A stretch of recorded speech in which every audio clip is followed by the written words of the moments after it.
How concerned should fans be about the injuries that the Rams have sustained during training camp for the outlook of the season? Because I mean, you don't want to start thinking about 2022 and all the injuries that we saw and how it opened the floodgates for a terrible season. But I mean, is there optimism for you that hey, they're not bad injuries? Where are you at with the outlook and the injuries? With the offensive line, like you wanted it to be a strength, but I'm not too concerned just yet, because of the versatile players we're talking about, Steve Avila, Joe Noteboom, and say the Jackson injury is not too bad, then okay, cool. You put Noteboom where Jonah Jackson's going to be, or say Jackson is a little more banged up, you put Noteboom on left tackle, you move Steve Avila around, you have options. So it's not the best thing to be doing, but there are options. The one thing I am very concerned about is the secondary, and I like Cam Curl, the safety. I like the growth of Quentin Lake, and Quentin Lake, he's always up and down. And he was, when we talked to him at the Super Bowl, he's honest about this. Like sometimes he gets burned, and sometimes he has big plays. And once he finds that steadiness and being consistent, and he continues to grow. Same thing with Russ Cheese. It should be okay there. In the secondary, but the cornerbacks was always kind of like, yeah, they look better on paper, but they're older. Can they stay healthy? And then you see Darius Williams get burned on a deep play. I think maybe Demarcus Robinson, and he pulled a hammy. And then you see Darion Kendrick, torn ACL, who's a younger guy, supposed to give you depth. Now you really need Kobe Durant to step up. We thought he'd make that jump in year 2. He did not. Maybe he does it in year 3. Who knows? And then can you really, hold your breath on Tre'Davious White staying healthy? For the most part, he's been out there. He's been feisty, competitive, but he's still older and it's dealt with injuries. So, and the secondary was definitely an issue last year. That's why they went out and got, some veteran guys, but some older guys with injury concerns, and that's starting to catch up already. But Cam Crow's a playmaker. Maybe they work around it with Tre'Davious White and Kobe Durant. Maybe Darius Williams comes back quicker than we all think, but when they're starting when they're starting to pile up, it's something that gets pretty bad, and I don't think they have that same flexibility in the secondary that they do on the offensive line, and that's a good thing for the offense. But the defense, man, when you don't have Aaron Donald, then you better have moments of defending longer than usual. That could be an issue. Yeah, and I'm with you. I mean, especially with that defense. I mean, I was impressed with what I saw, especially against a really good offense. That you have out there. Seeing that secondary fly around. I mean, Quinn Lake. We'll get into later on for a recap. I thought he was impressive. You had Cam Curl. I mean, he really stands out. I mean, the way he can just he can move around and he just flies to the ball. That's really impressive. But we're talking about there's not a lot of guys behind them, and I think that's where we're kind of a little concerned about that. Is you want to see them. I think part of the smoke and mirrors, as we talked about last season and how big of a surprise it was for them to make that leap to be a playoff team after a lot of people didn't think they could be that is because you finished so well is that your draft capital is not as high. It's hard to bring in players. Yeah, you ended up with Jared Verse and Brendan Fisk, but that's part of it. You're trying to fill the roster around younger guys, develop them, but developing players takes time, and that's part of having depth, and it takes time. And that's my only concern in terms of that. But I think as long as they can stay healthy for the rest of this uh, training camp and preseason, I think I'll still be I'll still be confident in this team that they can make a playoff push. Yeah, it kind of just speeds up the development of a Jared Verse, a Braden Fisk. You want, hopefully, Kobe Turner comes back, and then maybe it's not. I'm hoping for Kobe Turner, because we're all expecting a big year. It's more like caution instead of like, yeah, it could be an injury that could be lingering for the guy, and we'll see. But maybe it's not, and he has a dominant season, and then Fisk and Burris are off to a fast start. Maybe Michael Hoyt's being used a little more differently, where he's inside outside, being versatile and helping out. Maybe Byron Young takes that second steps, 2 more steps forward for second year progression there for him. So if you're able to create, somewhat the same push that you usually get from Aaron Donald, that creates a lot of good things for the secondary. You still have Ernest Jones making plays, so it requires more people to do more when you're trying to have a collective defensive unit this year with the additions there. But early on, they might not have that. Yeah, and just before we move on with this topic here, Gilbert is Stevan says maybe Lemur as a replacement guard. I know he played some center in college, but I don't want Avila having to go back and forth at center and guard. And he was one of the draft picks here. He was a guy that got, the Rams got praised for drafting this offseason, but it's a lot to put on a rookie. I get it. Steve Avila came in, but you're having if I'm Stafford, I want to keep Steve Avila under center just because you know you've been getting the ball from him all off season. You don't want to make that change now during training camp and the preseason, Gilbert. So I know how that's very important for that transfer between center and quarterback. Yeah, that's why you're hoping the Jackson injury is not that serious. We're like, hey, he's just kind of day to day, and he'll come back in a week, and maybe he's back for the scrimmage, and you don't really get affected too much because then you put in Joe Noteboom there, and then you're pretty much set. But if you have two injuries in the starting line with Jackson and Jonah Jackson, actually two Jacksons, right? Yes. Action Jacksons there, but it starts. We're like, okay, like Delbert just mentioned Logan Bruss there, and Yeah, and there we I'm go. when I saw Logan Bruss, I was like, did he like get in shape in the gym? He looked much like bigger, like with bulkier and muscle. So hey, maybe it's time to step up, like Delbert say. Delbert said in the comments, Logan Bruss time to step up. Been in the system for a while. Yeah, he got drafted the year that I covered him in 2022, so that's year three. He got cut, but got brought back. So maybe a guy like that could step up. But yeah, you don't want two injuries on the offensive line that linger for a long time. That definitely hurts your depth. But if it's only one, you have flexibility with Joe Noteboom.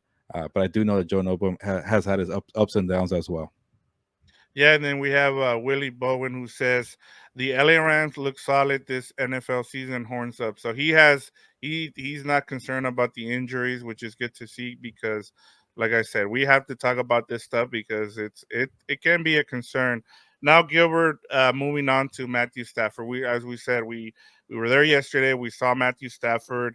He looks great. I mean, you see the gray hairs are coming in. He's now 36 years old. But my question to you is now that we have the terms of the adjustment made to his contract, what does it mean for this season and then going forward? Yeah, I've been trying to look at both sides. Like, for to answer the question, it means it's pretty much a 1 year contract. And when they were using words like adjustments and he gets $4 million here and maybe five here, and it kind of sounded like, all right, the Rams don't want to lose the flexibility of getting out the contract next year, so they'll make him happy by giving him more guaranteed money this year. Cool, you have flexibility to give him the money now. And here you go, Stafford. Can you please come in? Can we not make it awkward? It's gonna be awkward, but just show up. And he did. And then Tom Pelissero reported when we were out there at Loyola Marymount, that's essentially a 1 year, $40 million deal, which is such a bargain for these quarterbacks now, especially the caliber of Matthew Stafford. When guys are making $55 million per year, he's making $40 million for 2024. And it sounds like you could get out of the contract, the Rams, that is, after this season. You could maybe draft a quarterback. You could maybe go sign one. Dak Prescott, anybody? We'll find out he's available. You could trade for one.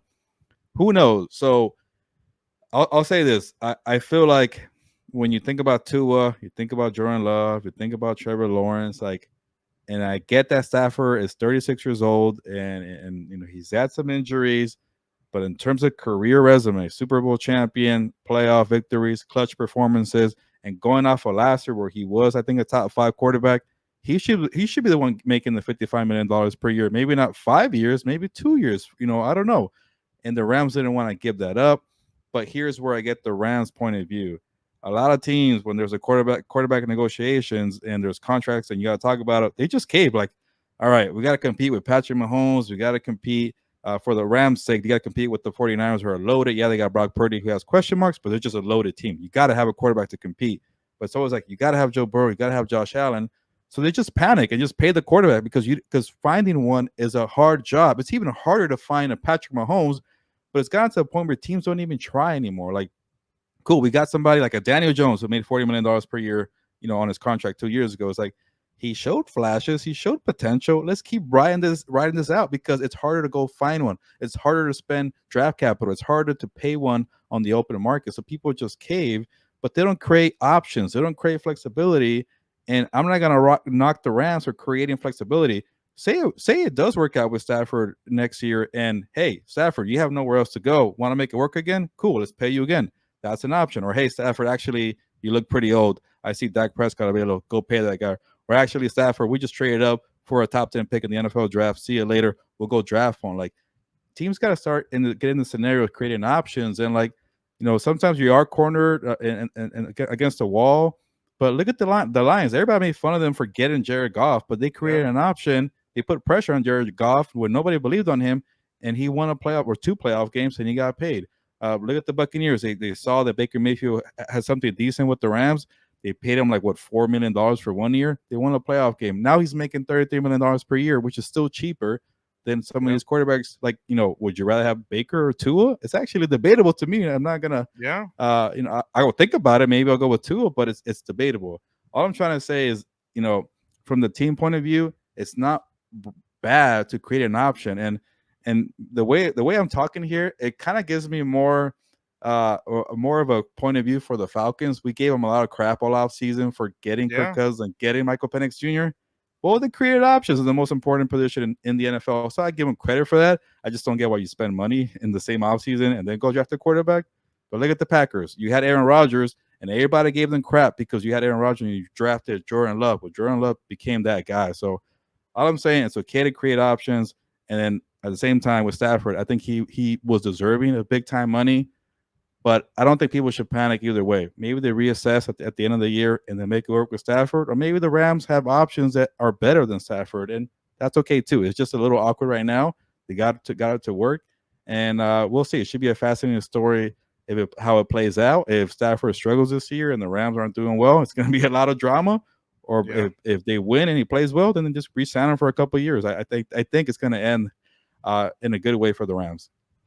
Yeah, and I think part of the thing too, Gilbert, is that people don't think about is that everybody looks at Tom Brady and the fact that he pushed past his 40s and he was really good, and that's not every quarterback. We've already seen Aaron Rodgers get it, his Achilles torn, on the first drive of last season, and hasn't played in 2 seasons. I mean, you don't want to you don't want to end up like the Jets where you're having to put all your faith in Matthew Stafford staying healthy. And look, what he did with Detroit had, not a lot of people have recognized. He took a lot of pounding, and his body, has taken, he has paid for it, and we've seen that over the last couple years with the Rams, and it's unfortunately, but at the same time, like the Rams aren't responsible for paying him. They should. One of the things is that you have to be, and it sucks because yes, he brought them a Super Bowl, and he should be paid for that, which he was. At first, he took a Yeah, pay cut, Gilbert. Remember, because they wanted him to take a pay cut to be able to sign and make the team make the team better around him, which they did. But then as soon as they won the Super Bowl, they make sure they paid him and he got paid. Now it's about, look, it's not that we don't love you. And one of the things I learned with Sean McVay is he's going to do what's best for the team and he's going to look for the next quarterback. Unfortunately, had they found that, I think part of what happened, Gilbert, is that there were so many hungry QB teams in this draft that a lot of teams got left out. Teams like the Rams, the Raiders, other teams got left out. They thought they could find their quarterback in this draft, their future quarterback. And unfortunately, there was just so many teams that needed quarterbacks and they weren't trained. Usually you see a lot of those top teams that are picking in the top five, they're like, you know what? We'll give up a bunch of we'll give up our pick here to get a bunch of in return, a bunch of picks in return.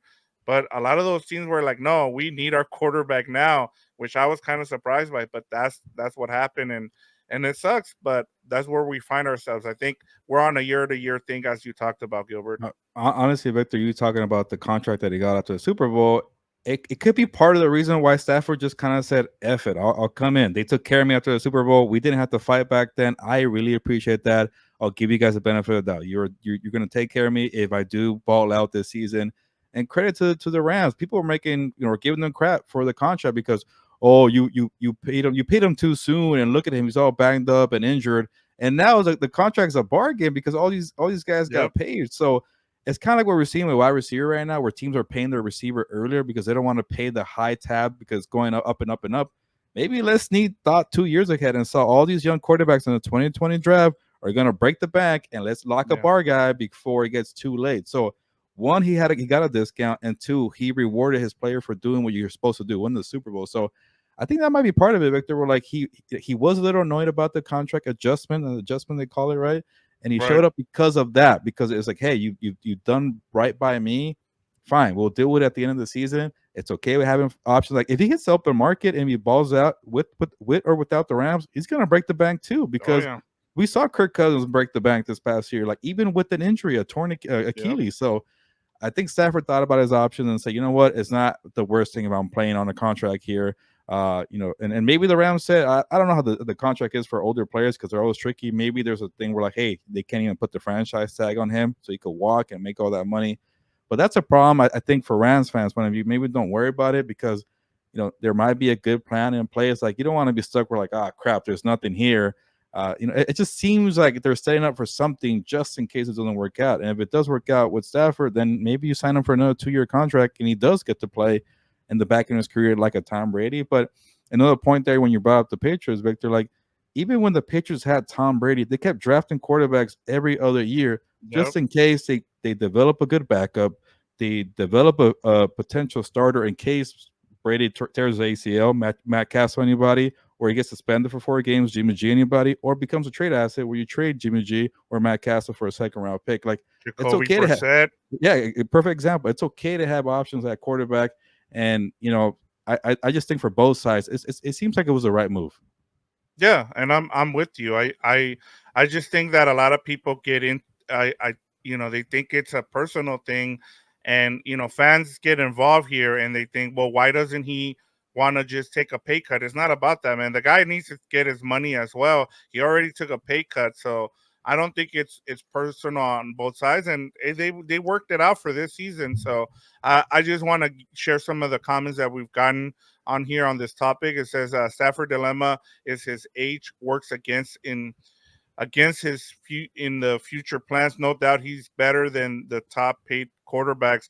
He's gonna have to put up and win another Super Bowl. That's from Delbert Salgado.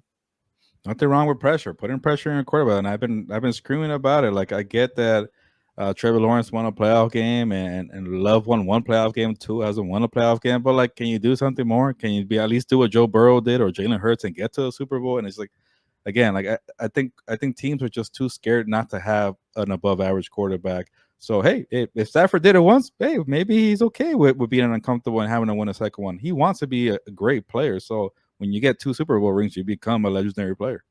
Yeah, and then just as Delbert said, have to go out and win another Super Bowl. And then I'll get to Michael's comment here, but let me get to Steve's because Steve on who says Gilbert, they didn't realize things were that contagious between Brands and Stafford. I think Cooper Cup's contract is almost up, and we got to pay Puka and possibly Ernest Jones as well. Yeah.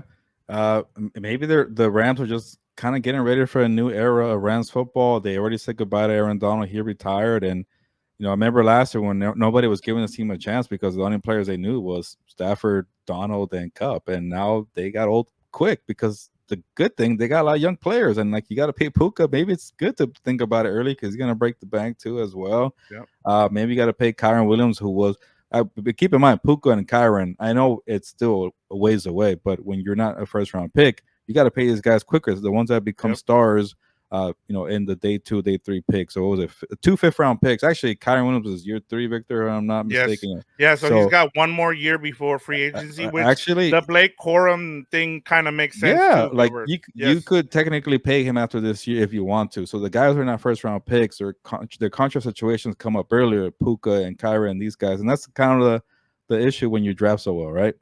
Yep. And I mean, that's part of kind of looking ahead, man. I mean, you have to plan for these things, and the Rams have done a good job of planning ahead. Like I said, if things work out with Stafford this season, I would assume that he's gonna command more money, and they'll take care of him. And if McVay feels good about Stafford for another season or two, it all depend. I think honestly, it just comes down to McVay and how he feels because That's it. we saw what happened with Jared Goff. And then before we move on here to the next question, Gilbert, we have our guy Michael Armenta. He just wants to say what's happening, compas. What's up, Hey, what's Michael? going on, Michael? It's always good to see you on here. Uh, we are doing the Ask Gilbert segment right now. So usually, what I want to do going forward is have questions from you guys, and then we'll ask Gilbert about them. But because we're just introducing this is I'm doing this time.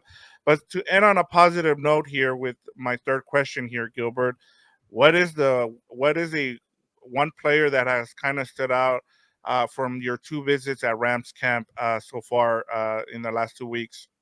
Hmm. You know what? Just because, and maybe it's not the best answer because it's an easy one, but I was very critical of Cooper Cup last year. I know who was it? Was it Delbert that brought up Cooper Cup? No, it was Steve that brought up Cooper Cup. And I didn't really touch on it on his question, but he looked old. He also had a lot of injuries, and it's like, okay, now it's the Puka show, and maybe it's still gonna be the Puka show, but just seeing Cooper Cup operate in training camp. By the way, shout out to you, Victor. You have that cool video Hmm. of them kind of throwing some fades to each other in the end zone, and uh, was it? Yeah, it was Quentin Lake defending Cooper Cup, and Stafford threw a dime. That kind of chemistry matters. They still have it, and it was just Yeah.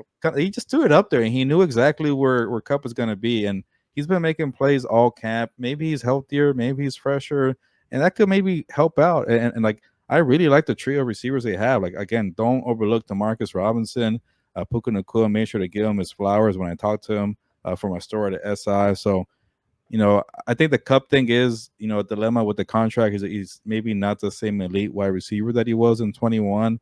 And that's going to be an issue with the contract too. Like, hey, do you get out of it? Do you not? We'll see.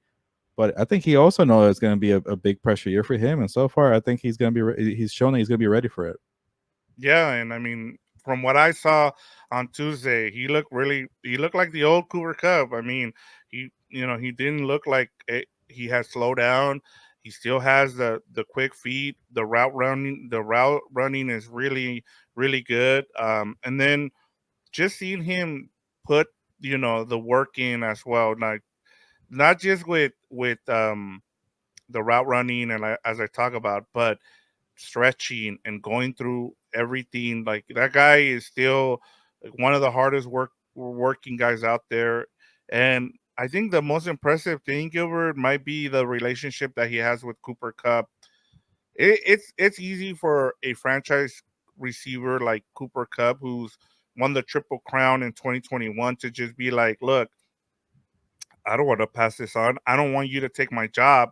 You know, I want to be I want to be the main guy. I want to get all the targets, and for him to kind of take him under his wing this offseason, I think that's been the most impressive thing to me, Gilbert. I mean, because we see and we hear about wide receivers being so selfish, and it's going on under the radar. Like I haven't seen a lot of people talking about this, and I to me that's a big thing.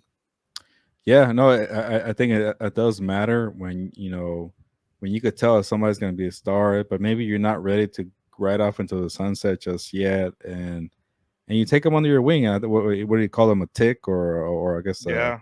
a bug they can't get rid of, and that's a credit to Puka Nacua because he wants to get better from somebody like Cooper Cup, and also it's a credit to Cooper Cup because if Puka could feel comfortable to reach out to the guy and say, "Hey, can I be a part of your offseason program?" that probably says that Cooper Cup was willing to share a lot of pointers and guidance during the rookie year. So he took it. He probably took the offer. I'm guessing after the rookie year, he's like, "Hey, Puka, you want to work with me? Let me know." And Puka, said, "Yeah, I'll definitely take that offer." And to hear how rigorous and demanding Cooper Cup is in the offseason, I'm sure he shared all the secrets that he has there. And a lot of the players don't do that. Especially we see it with quarterbacks. The Brett Favre, Aaron Rodgers, Joe Flacco, Lamar Jackson. Some of these veteran Yeah, guys just say, "Hey, I'm not going to teach you." Who knows what's happening with Kirk Cousins and Michael Penix Jr. But nobody wants to lose their job, and yeah, but I think Cooper Cup knows that there's different roles to this 11 personnel with Sean McVay, and if he has to do the dirty work, hey, he doesn't mind. He's probably gonna get a couple of plays every now and then too. yeah. And I mean, we'll get into it in terms of Demarcus Robinson, but he's another guy that I was kind of impressed by. But let me go through these comments before we kind of get into our what we saw yesterday at a Rams camp. But kind of off of that, Steve On says he went to practice on Monday and Fisk Hmm. looked really good during the first day of padded practice. He is someone that I've heard a lot. He's been impressive during camp, Gilbert. Yeah, and especially I think it says something that Braden Fisk was able to make an impact without Kobe Turner, and he's taking advantage of those extra snaps there with the first team defense because there's no Turner around to start the training camp. So that's good. You want to see that. When I went the first day, Jared Verse stood out to me just in terms of athleticism, size, and you look like a legit edge rusher. So those two guys, and also been reading stories about them already showing their chemistry from Florida State together. That's gonna go a long way as well. That's why they probably draft. That's why they gave up that second round pick in the future, right? To go up and get Fisk in the Yeah. draft. So that matters too. And again, I want to see is this foursome here, develop together. Kobe Turner, Byron Young, Fisk, and Jerry Verse, and let's see what they do for the next 2 or 3 years. Maybe they have a strong start this year. But yeah, it takes a while for interior alignment. But when you have Turner do it so easy last year, maybe it doesn't take that long. Yeah, and I mean, especially when they have that chemistry between him and Jared Burst, maybe that helps a lot having another guy who played with, in college. It should help with the transition. Michael Armenta says Cup will ball out this year, finally 100%. And then I forgot about this comment here. Delbert Salgado says Stafford chasing a gold jacket now, and I think that's what he's playing. That's why he wants to stay. I think for him, it's important to. I think it'd be important for him to stay with McVay because it solidifies his gold jacket chances. Yeah, right now it's a conversation where he most likely will get in. You win a second Super Bowl, there's no conversation. You'll get in for sure. Yeah, exactly.